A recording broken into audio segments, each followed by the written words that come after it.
Hello dear student, how are you. इस video में मैं आप लोगों को बताने वाला हूं अभी Jharkhand academic council JAC board की तरफ से इंग्लिश कोर का आर्ट्स वालों का जो एग्जाम हुआ है उस एग्जाम का जितने भी ऑब्जेक्टिव क्वेश्चन है उन ऑब्जेक्टिव टाइप के क्वेश्चंस का आंसर की मैं आप लोगों को बताऊंगा। आप लोग मैच कर लेना कि आप लोगों का कौन कौन सा क्वेश्चन सही है, और आर्ट्स और साइंस, कॉमर्स और साइंस वाले स्टूडेंट भी इसको ध्यान से देख लेना, क्योंकि आप लोगों का एग्जाम में भी जो है वो इसी पैटर्न में जो है वो क्वेश्चन आएगा। इसके नेक्स्ट वीडियो में मैं आप लोगों को कंप्लीटली एनालिसिस करके बताऊंगा कि आखिरकार ये जो मॉडल पेपर के बेसिस पे जो क्वेश्चन बनाया था ये कितने ज्यादा जो है वो डिफरेंट है। लेकिन चूंकि इसमें सिर्फ हम लोग आंसर की का बात कर रहे हैं, इसलिए हम डायरेक्ट आपको जो है इसका आंसर की आप लोगों को बताते हैं। देखो जैसा आप देख सकते हैं यहाँ पे लिखा गया है, देखो भाई झारखंड एकेडमिक काउंसिल है, किसका है ये 2024 का है, इंग्लिश कोर वालों का है। ठीक है, चलो समय नहीं गवाते हैं, डायरेक्ट इसका हम लोग क्वेश्चन आंसर पे आते हैं और एक एक करके आप लोग क्वेश्चन आंसर मैच करते जाओगे। देखो सबसे पहला क्वेश्चन जो हम लोगों को है वो क्या बोल रहा है, इन notice writing the name of institution या ऑर्गेनाइजेशन इज प्लेस। जब हम लोग एक नोटिस लिखते हैं तो उस समय जो अपने कॉलेज या स्कूल का नाम कहां लिखते हैं, तो हम सबको पता है सबसे टॉप में सबसे पहले स्कूल और ऑर्गेनाइजेशन का नाम को ही लिखा जाता है। तो इसका राइट आंसर होगा हम लोगों का ऑप्शन नंबर सी। ठीक है, आगे बढ़ते हैं नेक्स्ट। तो 1 का आंसर सी हो गया। क्वेश्चन नंबर 2 पे आते हैं। देखो क्वेश्चन नंबर 2 पे हम लोगों को क्या बोल रहा है, 2 पे बोला जा रहा है in a letter to editor salutation is written after just. हम लोग एक लेटर टू एडिटर लिखते हैं तो सैल्यूटेशन हम लोग किसके नीचे लिखते हैं, तो जस्ट हम लोग सब्जेक्ट के नीचे जो है वो सैल्यूटेशन लिखते हैं। आप लोगों को जो है ये क्वेश्चन थोड़ा सा घुमा के पूछा है इस बार। ठीक है, चलो अब आते हैं हम लोग क्वेश्चन नंबर 3 पे।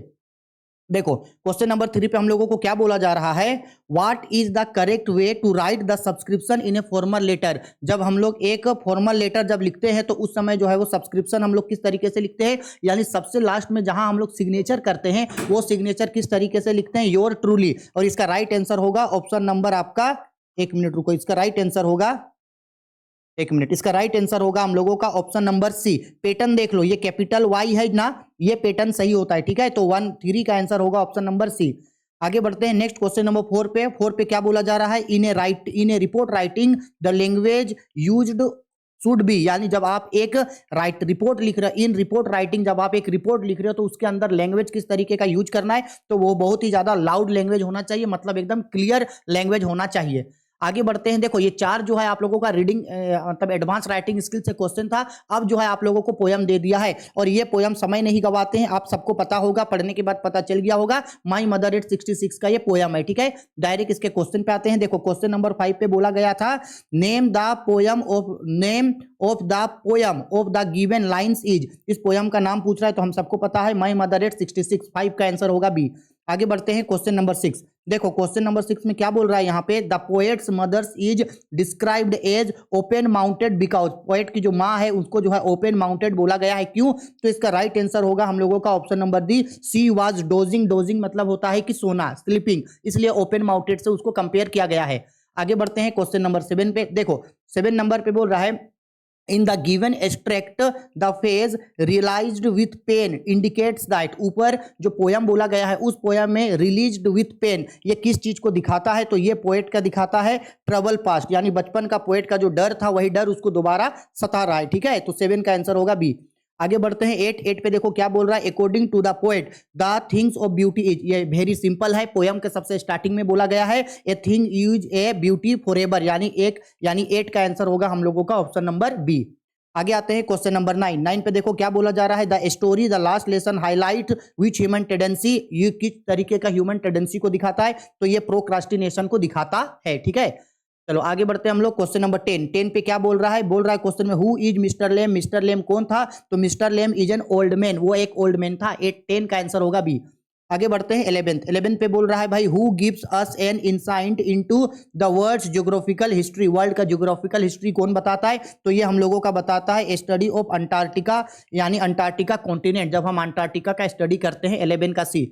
आगे बढ़ते हैं question number 12 who is the author of the Indigo. हम आप लोगों को करवाए थे, इंडिगो का ऑथर कौन है, लुइस फिक्सर है। ठीक है, चलो आगे बढ़ते हैं हम लोग क्वेश्चन नंबर 13 पे बोल रहा है, what is Rogers mother decided finally. और देखो इस बार जो है पहले जो अनाउंसमेंट हुआ था उसके रिगार्डिंग बात ये हुआ था कि भाई आप लोगों का जो है डिलीट होगा कोई चैप्टर, लेकिन इंग्लिश में कोई भी चैप्टर डिलीट नहीं हुआ है, ना ही तो फ्लेमिंगो ना ही बिस्तास, कोई भी पोयम और कोई भी स्टोरी डिलीट नहीं हुआ है। तो कॉमर्स और साइंस वाले स्टूडेंट भी, आप लोग भी जो है वो सारे के सारे चैप्टर्स को करोगे फ्लेमिंगो और बिस्तास से। तो रोजर्स की जो माँ है वो फाइनली डिसाइड करती है option number A, to take him back to a few to wizard and get him smell bake. ठीक है, 13 का आंसर होगा ए।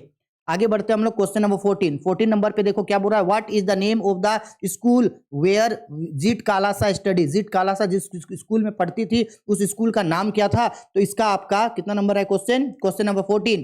14 का राइट आंसर होगा आपका option number C, Charles American school उसका नाम था। ठीक है, आगे क्वेश्चन नंबर 15 पे देखो क्या बोला जा रहा है, why do the celebrities feel embarrassed most often. Celebrity सबसे ज्यादा एम्बेरेस फील क्यों करते थे। तो राइट आंसर होगा option number A, because of question attack during the interview. किया हुआ क्वेश्चन है हम लोग का। क्वेश्चन नंबर 16 पे देखो क्या बोल रहा है, the rag picker have no identity but they have ration card. उसके पास राशन कार्ड हुआ करता था, 16 का सी। 17 पे आते हैं। 17 पे क्या बोल रहा है, where whenever terror strike again Douglas would start. जब भी डगलस को डर सताता था डगलस क्या करने लगता था, टॉकिंग विथ टेरर से बात करने लगता था। ठीक है, आगे बढ़ते हैं क्वेश्चन नंबर 18 पे बोल रहा है, वेयर डू देयर लिप्स साइलिली टर्न। तो ये बेसिकली जो है हम लोगों का 18 का जो है ये राइट आंसर होगा आपका option number A, in there crammed hole. ठीक है, आगे क्वेश्चन नंबर 19 पे आते हैं। 19 पे बोल रहा है, क्लियर रील्स आर द। तो क्लियर रील्स के रूप में किसको इंडिकेट किया गया है, तो स्ट्रीम ऑफ क्लियर वाटर। ठीक है, कल ही हम लोग इसको किए थे, परसों रोज को किए थे। आगे आते हैं क्वेश्चन नंबर 20 पे बोल रहा है आपका, full of sweet dreams mean. Full of sweet dreams इसका मतलब क्या होता है। 20 का राइट आंसर होगा option number A, pleasant and peaceful sleep. ठीक है, आगे आते हैं 21। देखो 21 का क्वेश्चन क्या बोल रहा है आपका, denizens of the world of green means. तो इससे जो है वो किस चीज को इंडिकेट किया गया है। 21 का राइट आंसर होगा option number A, residents of forest के जो रेसिडेंट हैं उन सबको डेजिनेस बोल के बोला गया है। और ये बेसिकली जो है आंट जेनिफर टाइगर का ये पार्ट है। आगे आते हैं क्वेश्चन नंबर 22 पे बोल रहा है, who wanted to feel the memory at hand at from whom. ये इसका राइट आंसर होगा आपका 22 का राइट आंसर होगा आपका option number D, the rural frock from the city. ठीक है, आगे आते हैं 23 नंबर पे देखो क्या बोल रहा है क्वेश्चन पे, according to the poet wars are the fought have no. यानी कि वार्स जब भी होता है तो उससे क्या होता है भाई, नो सर्वाइवल। ठीक है, 23 का राइट आंसर होगा डी। 24 नंबर पे आते हैं। 24 पे बोल रहा है, how does Umberto Eco find so much time to write so much. Umberto Eco को सबसे ज्यादा समय पढ़ने लिखने का क्यों मिलता था। तो इसका राइट आंसर होगा ऑप्शन नंबर डी, 24 का राइट आंसर होगा डी।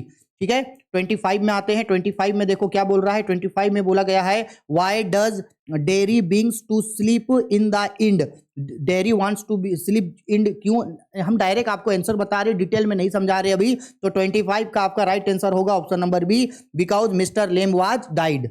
आगे आते हैं क्वेश्चन नंबर 26 नंबर पे बोल रहा है, Bama's brother was asked by the landlord's man. तो इसका राइट आंसर होगा, जहां तक हमको लगता है इसका आंसर जो है ऑप्शन ए ऑप्शन बी से ही कोई करेक्ट आंसर है, लेकिन सबसे अच्छा जो लग रहा है ऑप्शन नंबर ए। तो 26 का ऑप्शन नंबर ए में भी हो सकता है कि शायद इसका आंसर बी हो, हम दोनों में 50-50 है, लेकिन ज्यादा चांस हमको लग रहा है इसका राइट आंसर होगा ऑप्शन नंबर ए। आगे आते हैं क्वेश्चन नंबर 27 पे, how old was the Prince when the ridiculed of astrologer. तो उस समय प्रिंस जो है वो 10 दिनों का था, 27 का ए।